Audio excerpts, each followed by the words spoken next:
नमस्कार, मी शुभांगी तुमचं सहर्ष स्वागत करत आहे माझ्या यूट्यूब चॅनलवरती। तर आज आपण स्टॉलवर भेटते तशी आपण शेवपुरी बनवणार आहोत। त्यासाठी लागणारे साहित्य पाहूया आपण।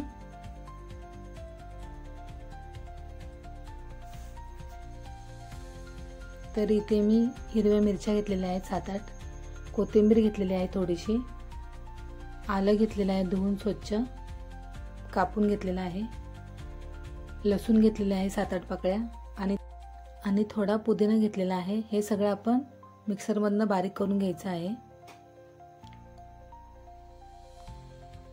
आपली चटणी तयार झालेली आहे तिखट, हे पहा।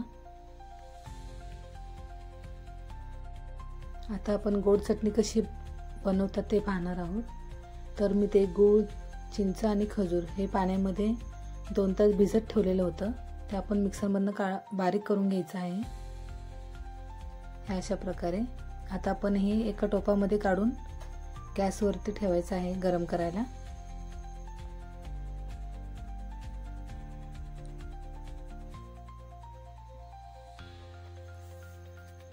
आता आपण याच्यामध्ये काश्मीरी लाल मिरची पावडर टाकायची 1 चमचा, मिक्स करून घ्यायचं आहे।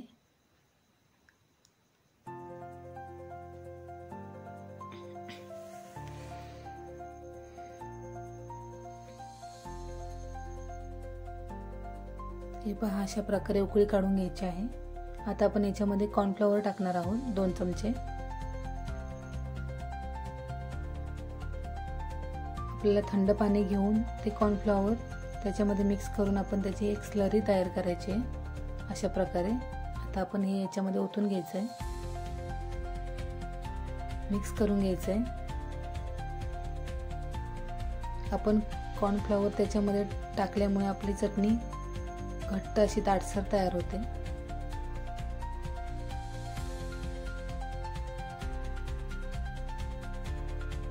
हे पहा अशा प्रकारे।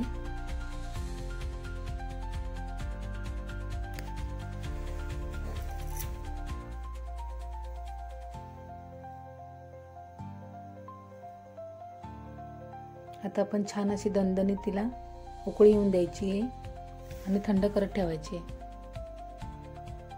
आता आपण पाणीपुरीच्या पुऱ्या घ्यायच्या आहेत तळून। मी रेडीमेडच घेतलेल्या आहेत।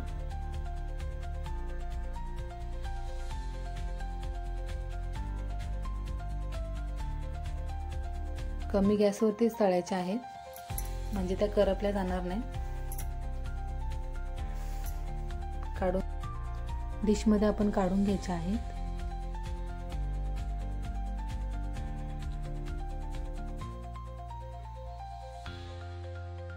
तिखट चटणी घेतलेली आहे, पुऱ्या घेतलेल्या आहेत तळून, गोड चटणी घेतलेली आहे, बटाटा घेतलेला आहे शिजवून बारीक करून, टोमॅटो घेतलेला आहे बारीक चिरून, कांदा घेतलेला आहे बारीक चिरून, थोडीशी कोथिंबीर घेतलेली आहे चिरून। आता आपण शेवपुरी बनवायला सुरुवात करूया। तर मी ते पुऱ्या घेतलेल्या आहेत। आता आपण त्याच्यामध्ये बटाटा बारीक घेतला होता ना करून, तो आपण बटाटा पहिला टाकायचा त्याच्यामध्ये। आता आपण याच्यामध्ये कांदा टाकायचा आहे,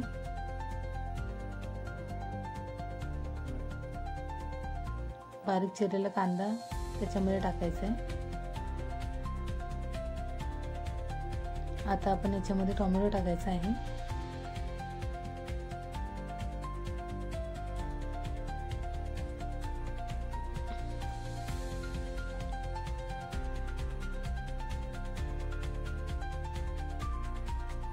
आता आपण याच्यावरती तिखट चटणी टाकणार आहोत।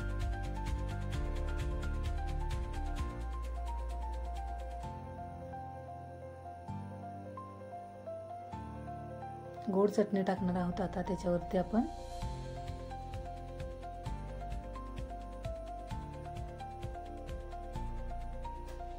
बारीक शेव टाकायची आहे त्याच्यावरती।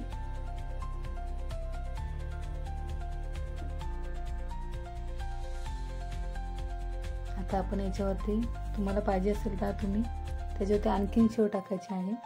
मी याच्यावरती टाकते। आता आपण याच्यावरती कांदा टाकायचा आहे, थोडा टोमॅटो टाकायचा आहे त्याच्यावरती। गोड चटणी टाकायची त्याच्यावरती।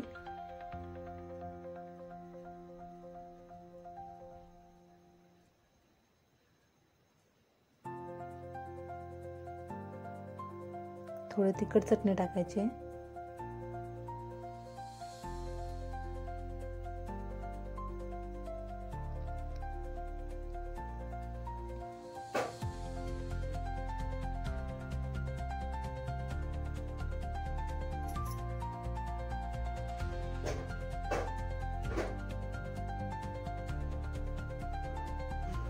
आता आपली शेवपुरी तयार झालेली आहे। कशी वाटली माझी व्हिडिओ रेसिपी नक्की मला कमेंट करून सांगा आणि व्हिडिओ आवडल्यास मला नक्की सबस्क्राईब करा। माझी व्हिडिओ पूर्ण पाहिल्याबद्दल सर्वांचे मनापासून धन्यवाद।